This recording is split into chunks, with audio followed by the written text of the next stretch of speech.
Hello. പിന്നെ ഇന്നലെ പിന്നെ എനിക്ക് ഞാൻ തന്നെ വരുത്തിയൊരു മാറ്റം എന്താണെന്നറിയാമോ? ഇന്നലെ സാധാരണഗതിയിൽ ഞാൻ പറഞ്ഞല്ലോ എനിക്കൊരു 1.5 വയസ്സുള്ള മോളാണുള്ളത്. അപ്പോൾ അവളെവിടെയെങ്കിലും ഒന്ന് കളിച്ചുകൊണ്ടിരിക്കുമ്പോഴോ ഉറങ്ങുമ്പോഴൊക്കെയാണ് ഞാൻ എന്തെങ്കിലും എടുത്തിട്ടൊക്കെ വായിക്കുകയോ എഴുതുകയോ ഒക്കെ ചെയ്യാം. ഓക്കെ. അപ്പം ഇന്നലെ ആൾ എൻഗേജ്ഡായിരുന്നു. അപ്പോൾ ആ സമയത്ത് ഞാൻ എന്തോ ബുക്ക് വായിച്ചുകൊണ്ടിരിക്കുകയാണ്. അപ്പാണ് എൻ്റെ 8 വയസ്സുള്ള മോന് വന്നിട്ട് എൻ്റെ അടുത്ത് ആളെ കുറച്ച് എന്താ പറയുക, അവൻ്റേതായ കുറച്ച് കാര്യങ്ങൾ, അവൻ സ്കൂളിൽ വിട്ട് വന്നിട്ടുള്ള അവൻ്റെ കുറച്ച് വിഷമങ്ങളും പരാതികളും ഒക്കെ പറയാൻ വേണ്ടിയിട്ട് എൻ്റെ അടുത്ത് വന്നതാണ് ആൾ. ഓക്കെ. അപ്പോൾ സാധാരണ ഇതിൽ ഞാൻ ഫ്രീ ആയിട്ട് അവളുമായിട്ട് ഉണ്ടാകുമ്പോൾ ഒക്കെ ഞാൻ പിന്നെയും കേൾക്കും. ഞാനൊന്ന് എൻ്റെ ഒരു ഫ്രീ ആയിട്ട് ഇരിക്കുന്നത് വളരെ കുറവാണ്. ആ ടൈമിന് അവൻ എന്തെങ്കിലും കാര്യമായിട്ട് വന്നാൽ സാധാരണഗതിയിൽ നീ വേറെ എന്തെങ്കിലും നോക്ക്, നീ അല്ലേ അങ്ങോട്ട്, ഞാനതങ്ങ് ഒഴിവാക്കി വിടലാണ്. പക്ഷെ ഇന്നലെ ഞാൻ ചെയ്യുന്ന കാര്യമൊക്കെ ക്ലോസ് ചെയ്ത് വെച്ച് അവൻ്റെ കണ്ണിലേക്ക് തന്നെ നോക്കി അവനെ കറക്റ്റ് ലിസൺ ചെയ്യുന്ന രീതിയിൽ തന്നെ നിന്നിട്ടോ.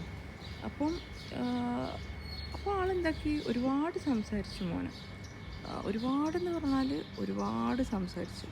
അവന് എത്രത്തോളം പറയാനുണ്ടോ അവന് ടീച്ചേഴ്സിൻ്റെ കാര്യം, ടീച്ചേഴ്സ് ആൾക്ക് പെട്ടെന്ന് ക്യാച്ച് ചെയ്യാൻ പറ്റുന്നില്ല അത്ര എഴുതുന്നു ചെയ്യുമ്പോൾ. അപ്പം പെട്ടെന്ന് ക്യാച്ച് ചെയ്യാനാവാത്തത് കൊണ്ട് മാം പെട്ടെന്ന് എന്താ പറയുക, ബോർഡ് വായിക്കുന്ന അത് ഇത് അവൻ്റേതായ കൊച്ചു കൊച്ചു പ്രശ്നങ്ങളൊക്കെ ആൾ ഒരുപാട് പറഞ്ഞു. ഇപ്പം ഞാൻ പറഞ്ഞില്ലേ, ആൾക്ക് ചെറിയൊരു ടെമ്പർ കൂടി വരുന്നുണ്ട്. എന്തിനും ഏതിനും ടെമ്പറുണ്ട്. അതായത് രാവിലെ ഇപ്പോൾ നേരത്തെ വിളിക്കുകയാണെങ്കിൽ, എക്സാമ്പിളാണ്, രാവിലെ ഒന്ന് നേരത്തെ വിളിച്ചാൽ അതിന് ദേഷ്യം പിടിക്കും ആൾക്ക്. അതല്ല, ഇനിയിപ്പോൾ ഒന്ന് കുറച്ചുകൂടി ആൾ കിടന്നോട്ടെ എന്ന് വിചാരിച്ച് ഞാൻ വിളിച്ചാൽ, ഉമ്മിക്ക് എന്താ നേരത്തെ വിളിച്ചാൽ, ഉമ്മി എന്തിനാ ഇത്ര നേരത്തെ വിളിച്ച്, അങ്ങനെ അയാൾ. എന്നിട്ട് ആ ടെൻഡിൽ ബസ് കയറുന്നതിന് തൊട്ട് മുന്നേ സോറിയൊക്കെ പറയും കേട്ടോ.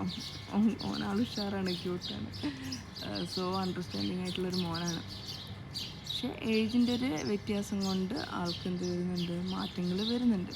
സോ ഞാൻ മെൻ്റലി ആസ് എ മാം ഞാൻ മെൻ്റലി റെഡി ആയിട്ടിരിക്കുകയാണ്. അതായത് അവനുണ്ടാവുന്ന മാറ്റങ്ങൾക്കനുസരിച്ച് ഞാനും കൂടിയും നമ്മളതിനൊന്നും റെഡി ആവില്ല. നമ്മളെ കുട്ടികൾ വലുതാകുമ്പോൾ അവരുടെ മാറ്റങ്ങൾ കേൾക്കാനും അറിയാനും വേണ്ടിയിട്ട്, റെഡി ആവാനും വേണ്ടിയിട്ട് പുതിയൊരെണ്ണം ഞാൻ ഉണ്ടാക്കിയെടുക്കുകയാണ്.